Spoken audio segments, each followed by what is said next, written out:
દુઃખ લાગ્યું મને ખબર ન પડતી, બાકી વિક્રમ ઠાકોર તો બધાને સાથે લઈને ચાલવાનો માણસ છે.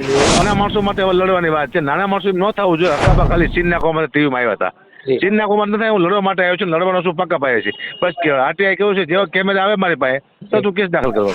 કદાચ જો મારી ઝડપ પણ બોલાવશે કે ભાઈ હું સારો રસ્તો કાઢું એટલું મારામાં છે કે ભાઈ આપણે કલાકારના અંદર બધાની અંદર તિરાડ ન પડે. અને 8:30 વાગે હું આવ્યો હતો અને 3 વાગે મને છૂટો કર્યો છે, એટલે આટલી બધી વાર લાગે એટલે માણસ મરી જાય. વિક્રમ ઠાકોર છે ને એ મારો મિત્ર છે. હા, જિગાદાર મિત્ર છે મારો. અમે ઘણી વાર મળતા હોય છીએ, બેસતા હોય છે. એટલે પ્રકાશને દુઃખ લાગ્યું હોય, કારણ કે ફિલ્મ લાઈનનો કલાકાર છે, નો ડાઉટ. રાજકોટ સિવિલ લાઈને લડવાનો, કારણ કે મને ખોટો પડવામાં આવ્યો છે.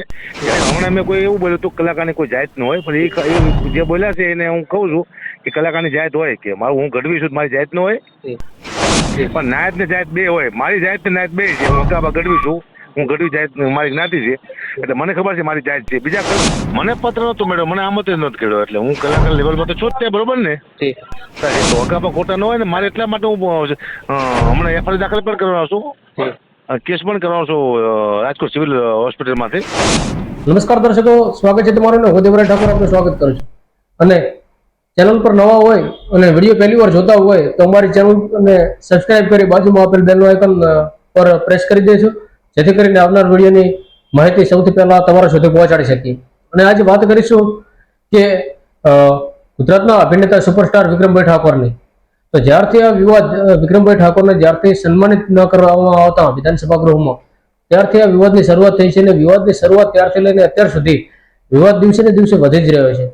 ત્યારે આ મુદ્દો હવે વિક્રમભાઈ ઠાકોરને સમર્થન કરી રહી છે. ત્યારે કેટલાક દરબાર સમાજના આગેવાનોએ પણ સમર્થન કર્યું, એસબી હિન્દુસ્તાનની ટીમે પણ સમર્થન કર્યું. ત્યારે વિક્રમભાઈ ઠાકોરના ચાહક મિત્રોએ પણ ક્યાંક ને ક્યાંક રોષ વ્યક્ત કર્યો. વિક્રમ ઠાકોરના ચાહકોમાં પણ ક્યાંક નારાજગી છે.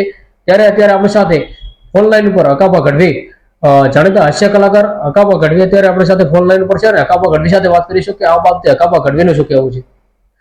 નમસ્કાર હકાબા ગઢવી, પહેલા તો આપનું સ્વાગત છે. ધન્યવાદ.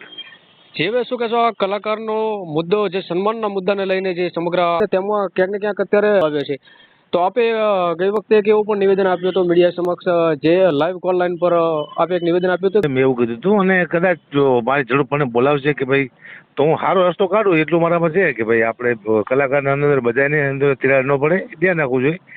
વાત થાય દુઃખ નહીં તો દુઃખમાં તો મને નથી બોલાય, તો મને દુઃખ નથી લાગ્યું કે શું દુઃખ લાગવાનું આમાં. અહીંયા ક્યાં આપણા મામા દીકરા લગ્ન હતા ને આપણે રહી ગયા છીએ, ક્યાં 50-50 લાખ રૂપિયા આપી દીધા છે, આપણે રહી ગયા છીએ. એમાં દુઃખ શું લગાડવાનું? ન બોલાય ન બોલાય, પણ બોલાવશે તો જવાનું હોય. આમાં મોટી વાત છે ને. મારો મુદ્દો આવો છે, બાકી હરેક વ્યક્તિના વિચાર અલગ અલગ હોય છે.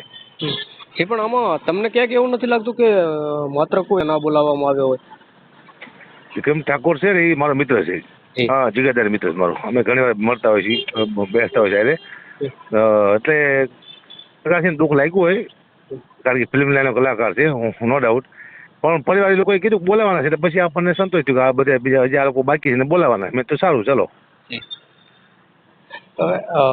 આપ વિક્રમ ઠાકોરને આપ કેવી રીતે માનો છો? વિક્રમ ઠાકોર કેવી રીતના કલાકાર છે, આપ કેવી રીતે માનો છો? બહુ સારો કલાકાર, સીધો છોકરો છે, અને મેં ઘણા વાર મળ્યો છું. આવું કેમ દુઃખ લાગ્યું મને ખબર ન પડતી, બાકી વિક્રમ ઠાકોર તો બધાને સાથે લઈને ચાલવાનો માણસ છે. આ એક મુદ્દાના એક પોસ્ટ થી માત્ર આખી ગુજરાતની સમાજ, સમસ્ત ક્ષત્રિય ઠાકોર સમાજ, જે આપ જોઈ શકો છો કે એકત્રિત એક મંચ ઉપર થઈ અને એકતા સરજે બતાવ્યું. શું કહેશો, એક પોસ્ટ થી માત્ર આટલું કરી શકે તો વિક્રમ ઠાકોરને હવે રાજકારણમાં આવવું જોઈએ? હવે તો વિક્રમભાઈ નો વિચાર છે ને, કયા મુદ્દાથી ખોટું લાગ્યું મને ખબર નથી, કેમ લાગ્યું છે મને ખબર નથી. મને નથી લાગ્યું એટલે પછી મને એમ થાય કોઈ નહીં લાગ્યું હોય, પણ આ તો લાગ્યો છે ઘણા બધા કલાકારોને. હવે એના વિચાર શું હાલતા વિક્રમભાઈ મને ખ્યાલ ન હોય ને ભાઈ. હવે આમાં એક બીજો પણ એક સવાલ થાય છે, જે વિક્રમ ઠાકોરે જે નિવેદન આપતા કહ્યું હતું કે કલાકારોમાં ક્યાંક બે જૂથ પડી ગયા એવું લાગી રહ્યું છે. આ બાબતે આપ શું કહેશો? ને આવું ના ચાલશે, જૂથ પડી જાય છે ખરા. જો હવે ચાલતું થયું ને કે આ કલાકાર એક સમાજ નથી હોતો. ઘણી હમણાં મેં કોઈ એવું બોલ્યું હતું કલાકારની કોઈ જાત ન હોય, પણ એ જે બોલ્યા છે એને હું કહું છું કે કલાકારની જાત હોય, કે મારું હું ગઢવી છું મારી જાત ન હોય. કલાકાર એક સમાજનો ન હોય, પણ જાત તો હોય જ તે કલાકારની. વિક્રમભાઈ ઠાકોર છે, હું ગઢવી છું, બીજા પટેલ છે, જિગ્નેશભાઈ બારોટ છે, આ બધા હરેક કલાકારની જાત તો હોય. કદાચ થોડાક છીએ અમે, અમારી જાત ન હોય. એ તો નિવેદન પણ આવ્યું હતું કે કલાકારને કોઈ નાત જાત કે અટક કલાકાર નથી હોતી. કલાકારની નાયત ને જાત બે હોય. પેલા જે કહેતું ને મારા તરફથી જવાબ છે કે નાયત ને જાત બે હોય. અમે કઈ જાત ના આવી તો અમારી જાત ન હોય તો કલાકારનો હે ને એક સમાજનો કલાકારનો હોય એ બરોબર છે. હરેક સમાજના બધા સમાજ કલાકાર માટે હરખા હોય બધા સમાજ, પણ નાયત ને જાત બે હોય. મારી જાત ને નાયત બે છે. હું હકાબા ગઢવી છું, હું ગઢવી જાત મારી જ્ઞાતિ છે એટલે મને ખબર છે મારી જાત છે. બીજા કલાકારને કઈ ભૂવાતું જ મને વાંધો છે નહીં, બાકી મારી જાત છે. ઘણા નિવેદનો એવા પણ આવી રહ્યા છે કે આમાં કોઈને આમંત્રિત નતા કે સ્વચ્છ રીતે તમામ કલાકારોને બોલાવવામાં આવ્યા હતા. નહોતું મેળવ્યો, મને આમંત્રણ નથી કર્યો એટલે હું કલાકાર લેવલમાં તો છું જ તે, બરોબર ને? મને નથી મળ્યો છતાંય મને શું ખોટું નથી લાગ્યું, કારણ કે કંઈ અહીંયા મળ્યું જ નથી. પછી ખોટું શું લાગે? 25 લાખ રૂપિયા આપ્યા હોય અથવા કંઈક એવા સન્માન મોટા કંઈક હું આપણે પદ્મભૂષણ આપ્યા જ બરોબર છે, આવું ક્યાંય આપ્યું નથી. ખાલી જ્યાં ચલાવવું છે એટલે મને જાય મને કોઈ વાત દુઃખ જ નથી લાગ્યું. સાંભળો, તમે તમારા ઘરે મને પ્રોગ્રામમાં બોલો ને પેલા, તો મારે તમારે 2 શબ્દ હારા બોલવા પડે, અને વખાણ ન કહેવાય. કોઈ પણ કલાકારને જે પૈસા આપે 2 લાખ રૂપિયા, 3 લાખ રૂપિયા, 1.5 લાખ રૂપિયા, લાખ રૂપિયા, તો એ વ્યક્તિને 5-6 શબ્દ હારા બોલવા પડે ને. એ પોત્રીમાં તો અમને બોલો, અમારા 2 શબ્દ હારા બોલો, અમારા પ્રસંગ વિશે બોલો, અમારા દીકરા વિશે બોલો, અમારી માતાજી વિશે બોલો. આ સારું બોલવા માટે તમને બોલાવે છે, વખાણ ન કહેવાય. પૈસા આપ્યા છે એનું મેન તાણું છે, અમારે એનું સારું બોલવું પડે. પણ કોઈ પણ કલાકાર હોય એને બોલાવશે એટલા માટે જ કે 5 માણસ 25 માણસ ભેગું થાય, મહેમાનો આવે અને સારા સારા મહેમાનના 2-5 નામ લઈ અને સારા શબ્દ બોલવા પડે. આ વખાણ નથી, આ ધંધો છે પેલા. હવે આમાં જે આપણે ખાસ કરીને આપનો જે હોસ્પિટલનો મુદ્દો હતો, એ હોસ્પિટલનો મુદ્દાનો અંત આવ્યો કે શું? અંત નથી આવ્યો. મેં આરટીઆઈ કરી છે, મેં સીસીટીવી કેમેરા માંગ્યા, સીસીટીવી કેમેરા, અને એ લોકોને મારે ખોટા પાડવાના છે, કારણ કે એ લોકો એમ કહે છે હકાપા ખોટા છે. તો હકાપા ખોટા ન હોય ને, મારે એટલા માટે હું હમણાં એફઆઈઆર દાખલ પણ કરવાનો છું, કેસ પણ કરવાનો છું રાજકોટ સિવિલ હોસ્પિટલમાંથી, કારણ કે જે ડૉક્ટરનો થયો છે, મને ખરાબ અભદ્ર વ્યવહાર કર્યો છે મારી સાથે. અમને ટાઈમ ટેબલ નહીં આપ્યો. અમે ઓક્સિજનના બાટલા આવે છે એ અમારે લેવા ન જવાનો, ડૉક્ટરને લેવા જવાનો હોય, એમના સ્ટાફને એ અમારે લેવા જવા પડ્યા. અને 8:30 વાગે હું આવ્યો હતો અને 3 વાગે મને છૂટો કર્યો છે. એટલે આટલી બધી વાર લાગે એટલે માણસ મરી જાય. ઇમરજન્સી કોને કહેવાય? તાત્કાલિક સીટી સ્કેન કરવાની ઇમરજન્સી કહેવાય ને, કે ઇમરજન્સીનો કોઈ મતલબ જ છે નહીં. તો પછી ને જનરલમાં મૂકી દેવાય. એટલે મેં આરટીઆઈ કરી છે.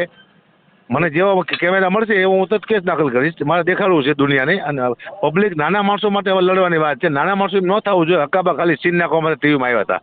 સીન નાખવા માટે નથી, હું લડવા માટે આવ્યો છું. લડવાનો શું પાકા પાયે છે. બસ આરટીઆઈ કેવું છે, જેવો કેમેરા આવે મારી પાસે તો તું કેસ દાખલ કરવાનો. જી ચોક્કસથી. તો હવે કહી શકાય કે હવે આની બાજુ પણ હવે હકાબા ગઢવીની પણ લડત ચાલુ થશે. હા, હું દવાખાનામાં તો આજીવન લડીશું.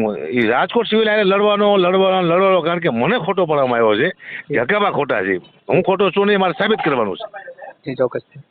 આભાર હકાબા ગઢવી, આપ અમારી સાથે લાઈવ જોડાયા બદલ. નમસ્કાર. જી ધન્યવાદ. નમસ્કાર, ફરી મળીશું. ત્યાં સુધી આપ રજા.